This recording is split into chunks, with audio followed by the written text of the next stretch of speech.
your finances can't outgrow your friendships. You've heard it, it's not what you know, it's who you know. Your network is your net worth.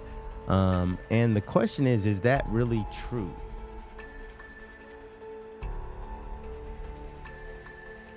What's up, everybody? It's your boy, StephenMotivate, back with another episode of The Journey. This is a one-on-one with just me and you. Look, I want to talk to you guys today about your friendships. Your finances can't outgrow your friendships. Your finances can't outgrow your friendships. Tough topic, I know. Before we get into it, look, I want to encourage you guys to get in the community, like, comment, share, especially if you like the video. We want to hear from you. Your finances can't outgrow your friendships. You've heard it, it's not what you know, it's who you know. Your network is your net worth. And the question is that really true, right? Is that really true? And I'm here to tell you that it is. It is true that you will become like the 5 people you spend the most time with. I'm not sure who gave that quote. I know it's a very famous quote, but you become like the 5 people you spend the most time with. And so if you're spending time with people that don't respect money, don't respect budgets, aren't interested in investing, aren't interested in saving, aren't interested in growing, they're just not interested in it, then, that can hinder you. Whether you think it hinders you or not, it actually does. And I'll try to give you some examples outside of money. So just friendships in general. Like, are you a good picker? Are you a good decider of who to become friends with? And when I talk about friendship, I mean, like, who do you consistently spend time with?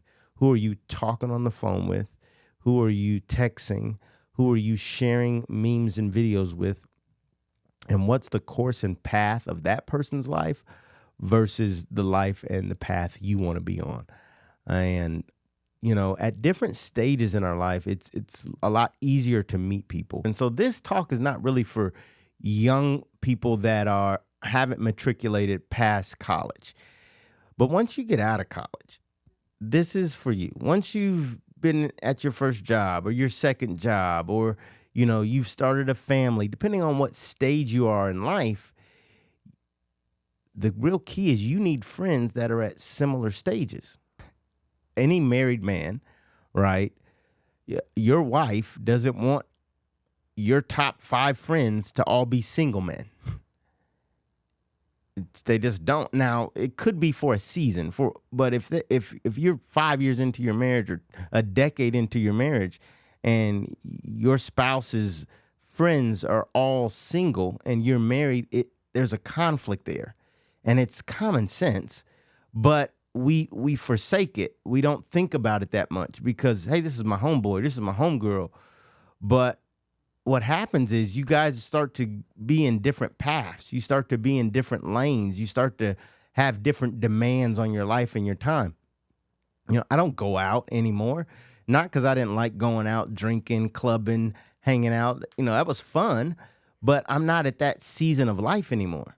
And so if all of my friends are still doing that we start to lose commonality. We start to, or I can start to become interested in what they're in, and it could pull me away from what I'm in, right? And so your environment will always change you before you change it. Your friends create that environment for you. And so why would I say something like that? Why would I say that your finances can't outgrow your friendships? The people around you, if they don't have similar ambition, similar goals of becoming financially responsible, becoming financially free, becoming wealthy, if they don't have those goals and you do, it's discongruent. Over time, there'll be decisions you'll need to make around your finances. And if those friends don't want to make those decisions, but you don't want to change those friendships, you're going to have a hard time reaching your financial goals. Sometimes when it comes to our finances, we forget that it's also true as it relates to our finances. And this is why we see so much bad behavior, bad habits, because many of us have not been around or been exposed to what does good habits look like as it relates to our finances. What does it look like to not spend all your money? What does it look like to always save 10% of everything that comes in? What does it look like to be investing? If you don't have any friends that are investing, it's foreign to you. It doesn't seem realistic. You're not sure if it's possible. But if you have friends that are investing, okay, all those fears you have, that they had them. So they talk you through it. They walk you through it. They give you confidence. So you will not outgrow the people you hang around. But this is not to say, it's very famous right now for people to go and say, let's cut some people off. Who are we cutting off this year? Especially at the beginning of the year. Oh, you're not going with me into the new year and da-da-da-da, and people breaking up. And that's all cute and all that sort of thing. But I think it's less about overtly cutting people off because these still may be your friends. It's just that they may not be the friend that's at that next level with you. And so you don't have to cut off what falls off. If you continue to exceed, if you continue to grow, it's like the Mamba mentality. Kobe Bryant, the Mamba mentality. You go and the guy, they talk about him, not going to the party. And then when they come back from the club, he's at the gym working out. When everyone else comes, it's the Mamba mentality. It's not that he's not friends with his teammates anymore. It's just that he's doing something now that they don't want to do. And so they fall off. No, we just had practice. I don't want to have another practice. Right? There are levels. And I don't mean to overpraise grinding. Oh, I'm going to work 24 hours a day, 7 days a week, and I'm never going to sleep. And that's overboard, and that's not healthy.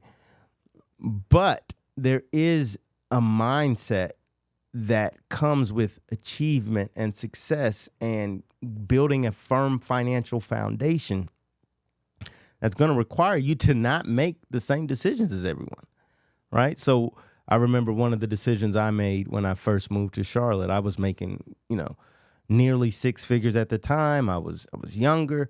I was doing well, and I had a chance to go downtown, what we call uptown in Charlotte, and buy an apartment down there where all the activities at, where all the people are, where all the fun is.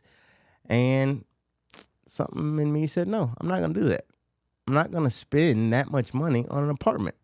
I'm going to actually go live in one of the off towns, smaller towns where there's not much going on, country towns, and buy me an apartment for a third of what they're charging. I think it was maybe, I don't know, at the time, maybe $1,800 or something crazy to have this apartment in this certain area of town.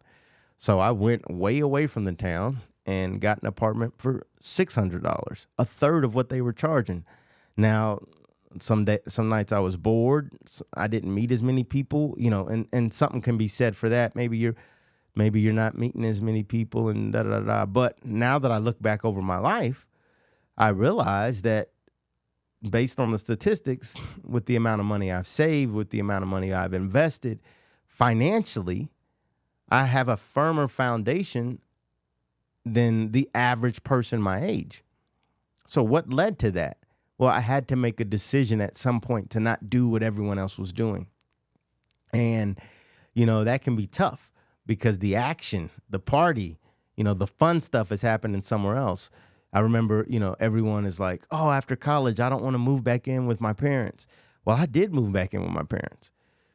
It was not the cool thing to do. You've just been on your own for 4 years, but financially it made more sense, And so it's let's put our pride to the side and do what makes financial sense so I can build a firm foundation for myself, regardless of the fact that it's going to be embarrassing to tell the girl you're dating at 22, yeah, I still live with my mom, actually.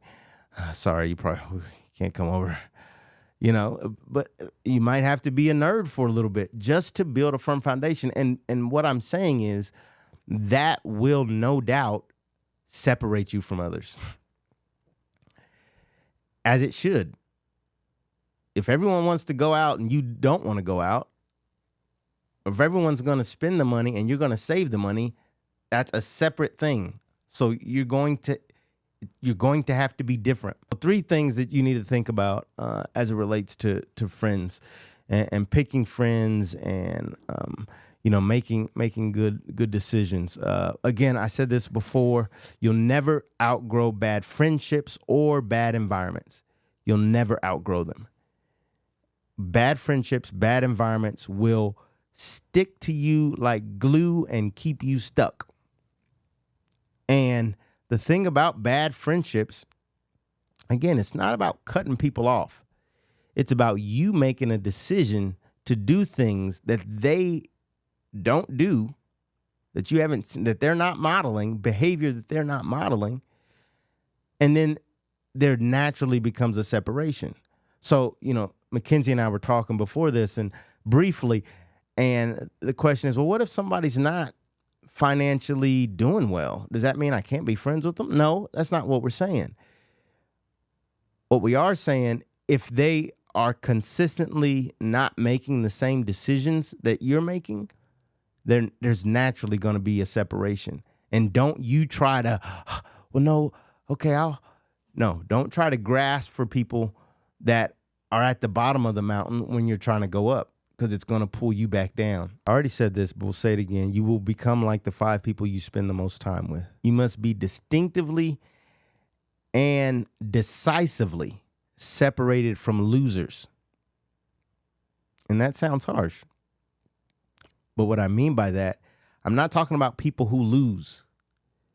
I'm talking about people who talk like they can't ever win.